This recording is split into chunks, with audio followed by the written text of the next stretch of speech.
Broadcasting from New York, New York. It's Grant's Rants, Hollywood Talk. Teresa Giudice is engaged, but is it a mistake? We question what to do with Shah and Erika Jayne. The New York Housewives distance themselves from Eboni. The View is labeled a toxic work environment to the surprise of no one. Where in the world is Wendy Williams? And Alec Baldwin is in a tough spot. That and more with Grant Pastor.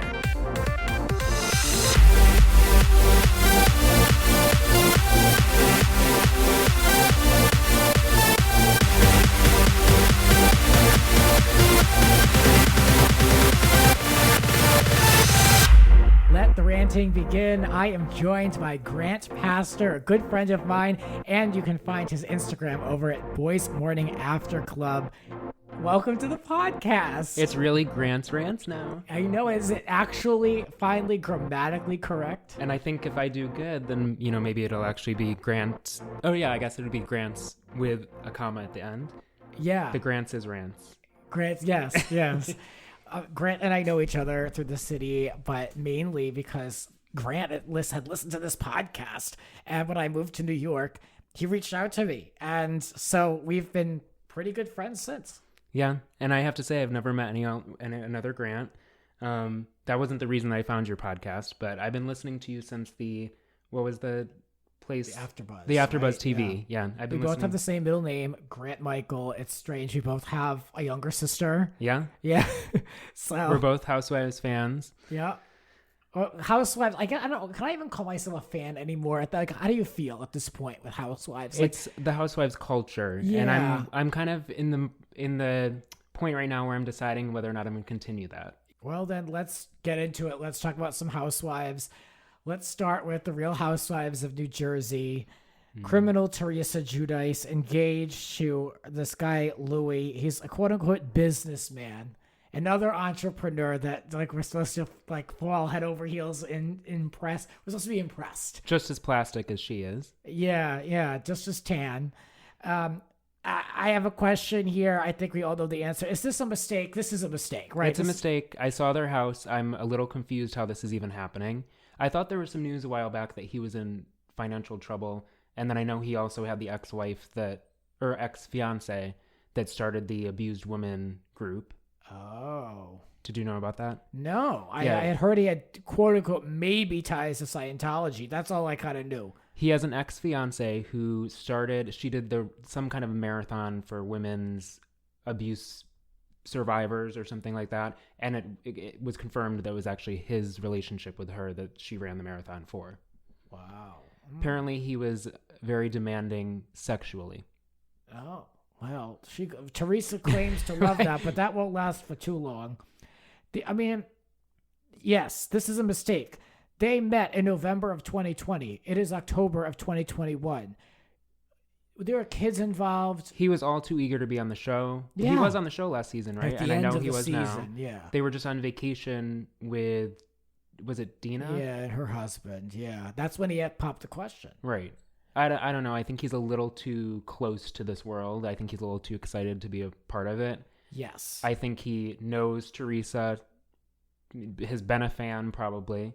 This is his big opportunity and he's taking it and she's falling for it. Well, I looked into him. I wanted to see what his deal was. His Instagram was private and now all of a sudden it's public. Mm-hmm. So that tells you everything you need to know. Their engagement photos were sold to People, I believe. Oh, yeah. They were.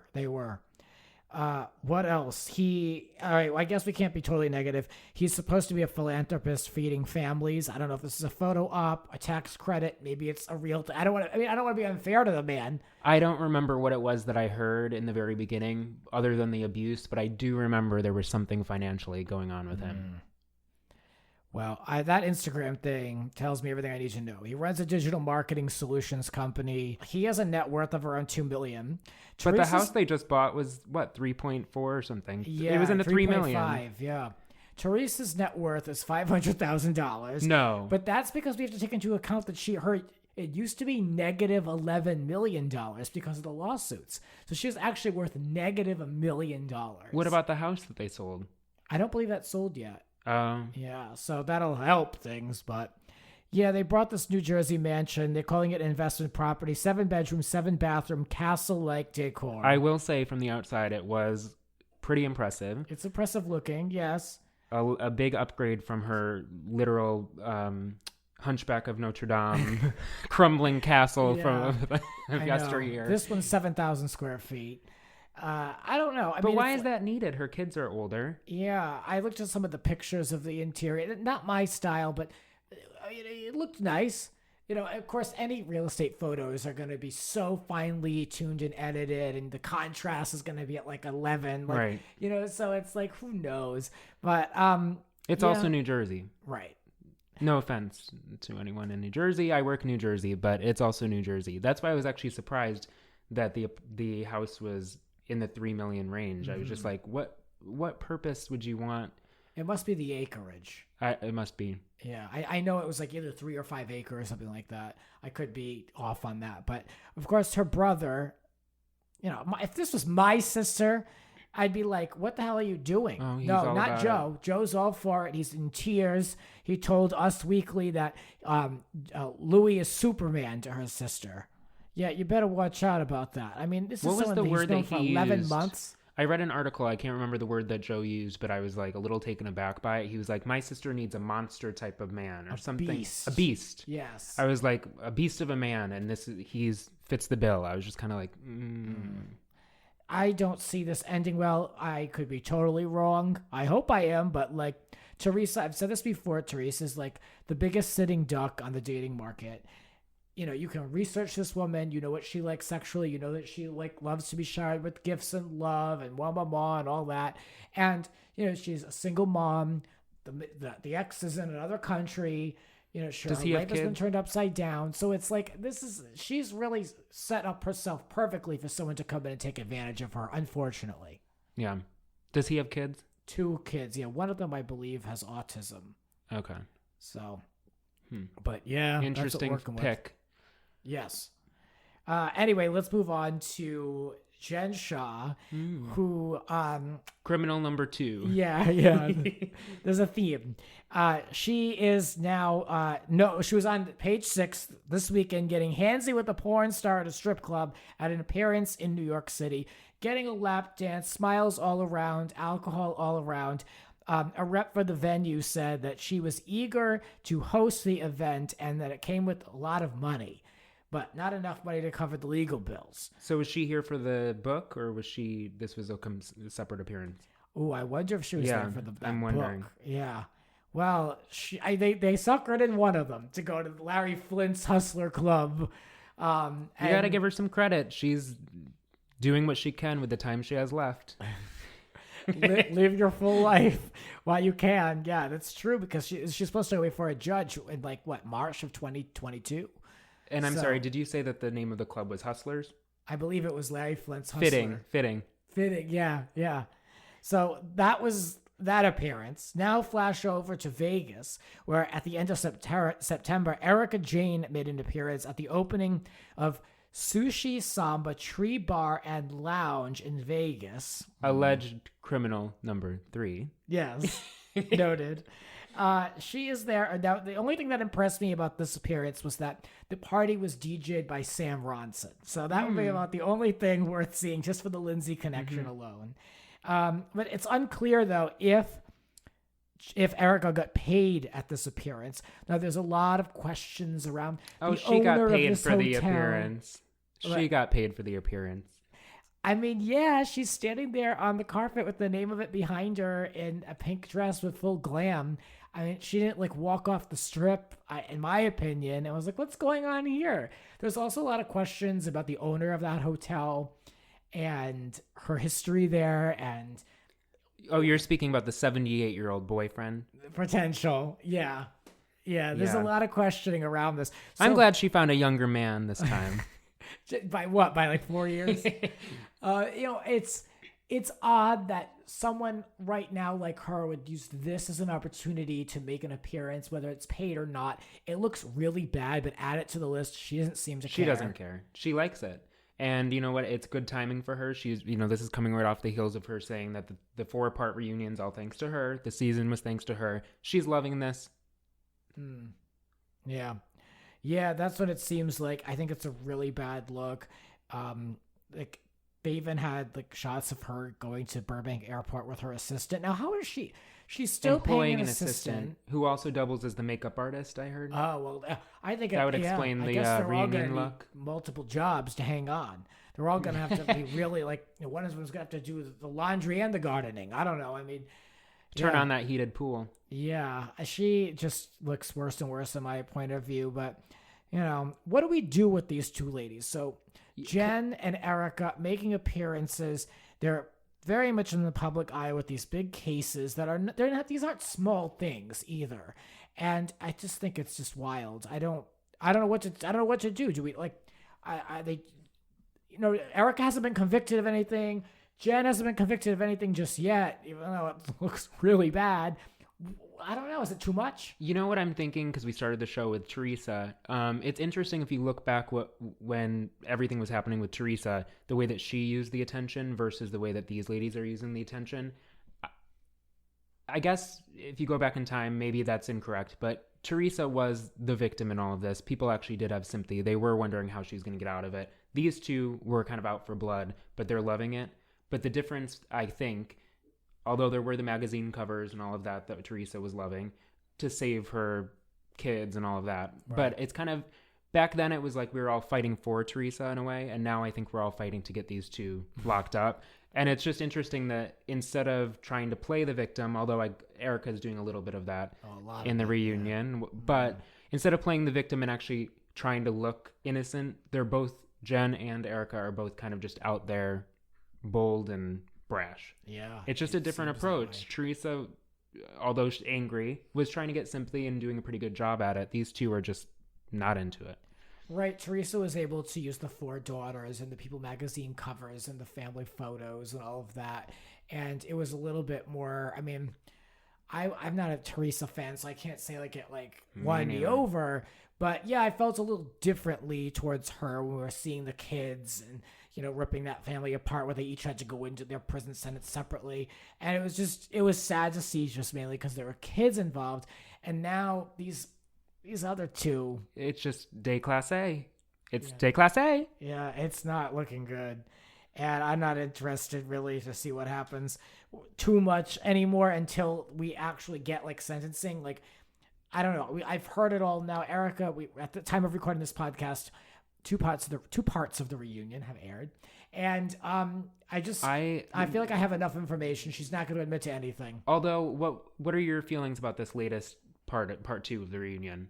I know a lot of people were kind of changing their tune a little bit with Erika, starting to see possibly her side of things. I wasn't buying it, but I know that in terms of public opinion, things shifted after the second part. I'm curious to see when all the ladies start asking their questions later on. We see that things change, but it's almost like you can sort of see Erika's side of things, and yet it doesn't even matter because of the way that she's handled things since on social media to the ladies. She's had her time to fix things, and she's done everything wrong. Yeah. Well, I don't know how to feel. Well, yeah. When I looked at Erika during the second part of the reunion, I looked at her and was just like, I'll give her a little credit. I get it if she was completely unable to access her money at all. But I'm looking at Erika too, and I'm like, she's not an old school kind of girl. Why would she set herself up in this relationship that was so old school? And, she doesn't have any access to her money. And she's not cashing checks. It's all direct deposit into an LLC. Why didn't she just contact Evolution or whoever it is directly and say, here's my new bank account number?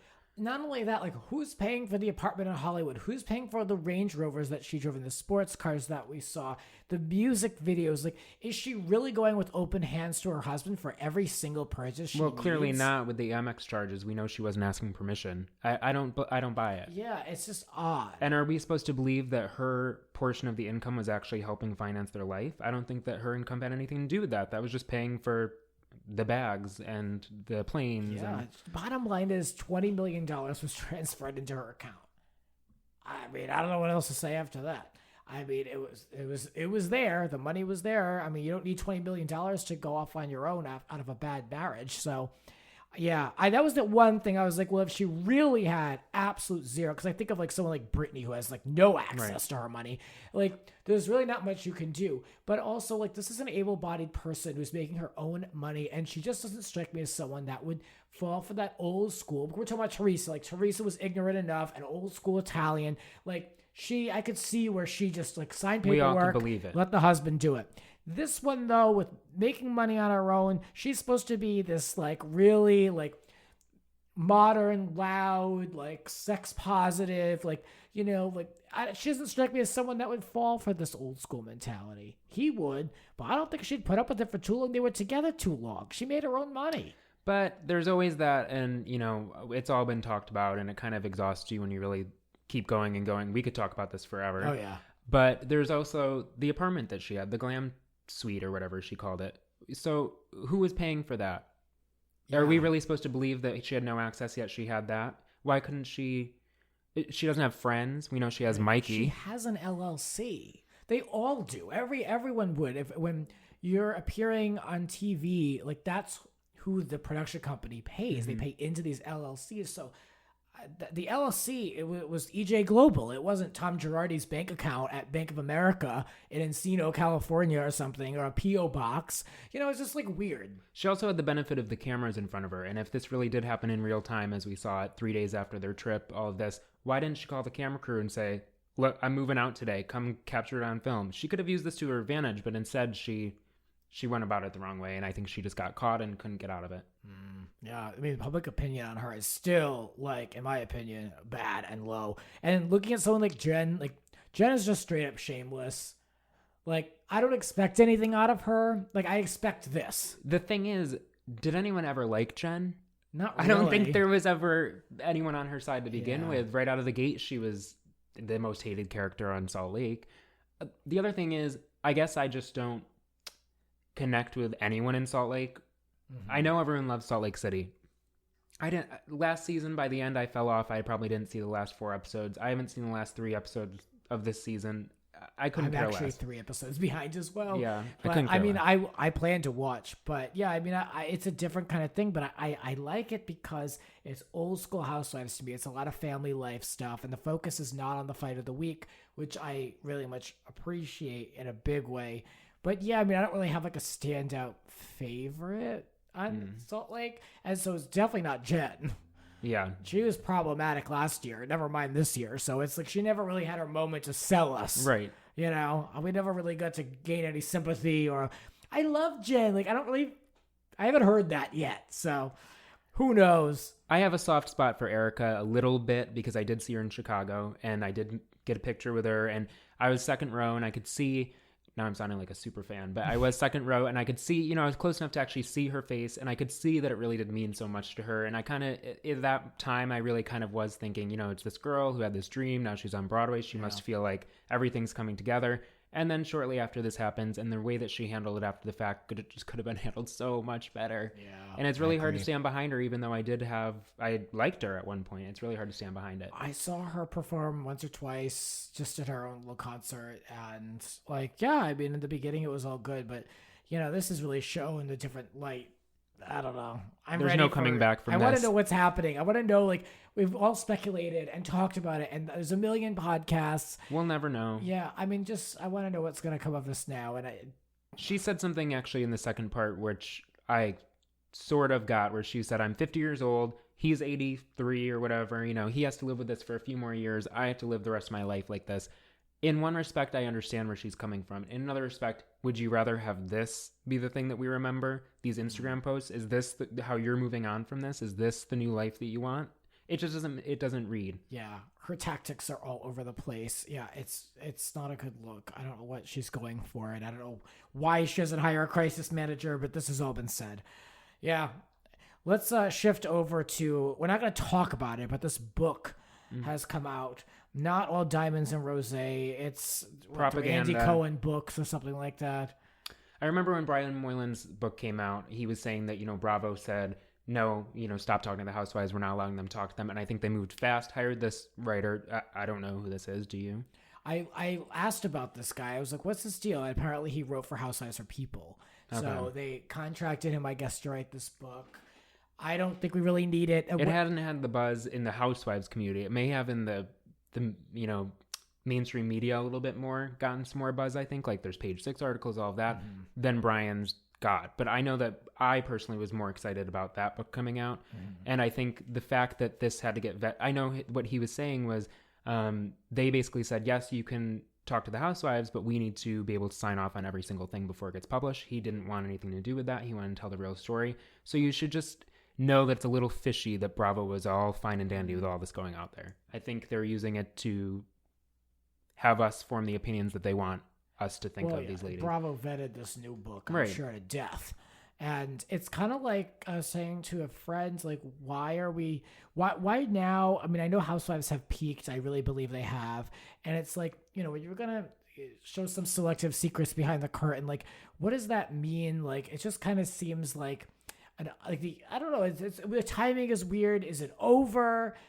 Why are we talking about this now? We're digging back to these highly selective, like, quotes and, like, I don't really know. I have no desire. I've read neither of the books. I honestly don't care. The headlines, if I was interested, I looked at them. If I wasn't, I didn't. I have no plans to read these books.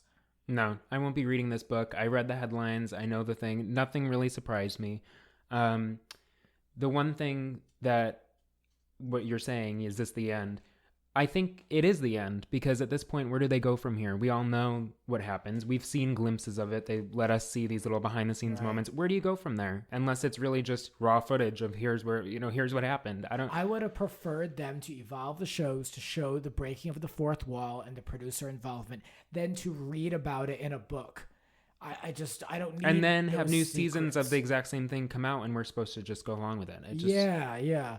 I would have rather have seen the show evolve in reality TV, and I've said this for years on this podcast, reality TV evolve, so we see a little bit more of the involvement, breaking of the fourth wall, closer to when they release the episodes. Like, I would have liked to have seen an evolution in the genre versus, like, a book talking about how Angie Cohen really feels about Carol Razuel or something. Like, you know what I mean? It's just, like, odd. Drudging up these 10-year-old stories. Yeah, I don't need it. Now, Eboni K. Williams went to the book party, and apparently there's this whole controversy that Luann, Leah, and Ramona had planned. They had made a pact. I keep using this word, pact, to leave as soon as Eboni arrived. And apparently they're blaming her for the decline in the ratings, and she's quite unpopular. And I'm surprised that Leah hasn't refuted this, because she's very quick to refute things, which makes me believe it's true. Well, I actually saw there was a video that came out of Leah on the carpet for this event. So this was before the walkout. And they asked her, is it true that you and Eboni haven't kept in touch? And she basically said, yeah, we haven't kept in touch. Ebony's been traveling. I haven't spoken to her. I was surprised. It was a whole different tone than we left off on the show. Very different. She confirmed it. They haven't spoken. Yeah. Even when they did press for the last season, like, those two were, like, even Eboni, from Ebony's side, saying how much she loves Leah. And, right. Yeah, so that definitely changed. Doesn't surprise me, I think, as the show. But it does surprise me coming from the time, I guess it makes sense, but during the time the show was airing, Leah still was sticking up for Eboni. So from that time, I guess because of the reunion cancellation, now she's no longer. I guess she kind of sold herself to the devil and said, I'm going to have to stick by Ramona and Luann or else I lost my job. She's going to have to tie herself to that original cast. Otherwise, I guess, because I was wondering why she would choose Ramona and Luann over Eboni based off of what we saw this season. But I guess she's going to go with the tide, which is, like, I don't really respect that, but, like, it is her job. Yeah, and she needs the job. I think she got a taste of fame and loves it. Here's the other piece of this that... Friends like that. Yeah, well, Eboni was on The View a couple weeks ago. It was last week, yeah. Last week. I've got to say something. During the show airing, I was always one of the ones that said I actually really love Eboni. I think that she's a good fit. I get where she's coming from. I think if it was with different ladies, it would be a whole different story. I have to say, I didn't like her on The View. Yeah, you didn't like her on The View? Mm-mm. No, I didn't, Grant. That's one of the things that I noticed both on the show and on The View, which makes me realize she's just performing 24/7. is the name calling. Yes, Joy, good point. Yes, but she makes a point. She's a lawyer. She makes a point to say the names, make you feel friendly, this and that. And I've noticed with every interview she does the exact same thing. Yes. It just makes me feel that she was not herself on the show, and we probably never will see the real Ebony. And clearly this didn't work out for her first season. And where does she go from here? I don't know. Yeah, I don't think it really worked out. And I think now with all the bad press, it's almost toxic. And it's unfortunate because it didn't have to get that bad. I think if you just look at what aired on the show, it was like, the bad parts were the Ramona parts, and like it was salvageable, but the way the cast is feeling about her, the way sort of viewers feel about her now, the disconnect, the lack of reunion, it's just like a disaster. And I think you mentioned The View. I think Bravo is quietly waiting in the corner with their fingers crossed that she will get picked up on The View so they can use that as a great out to not have to hire her again. She won't. I don't think she will. Yeah, you weren't impressed. She's not the Megan seat that they're looking to fill. I was actually surprised with some of the topics they covered that she was pretty left-leaning in her commentary. And I know, I kind of think at this point she did herself in, because if she stuck with the Republican stuff that she was doing pre-Housewives, maybe she would find a place at a place like The View. But right now they need to fill that Meghan McCain seat, and I don't think Ebony's their fit. Yeah.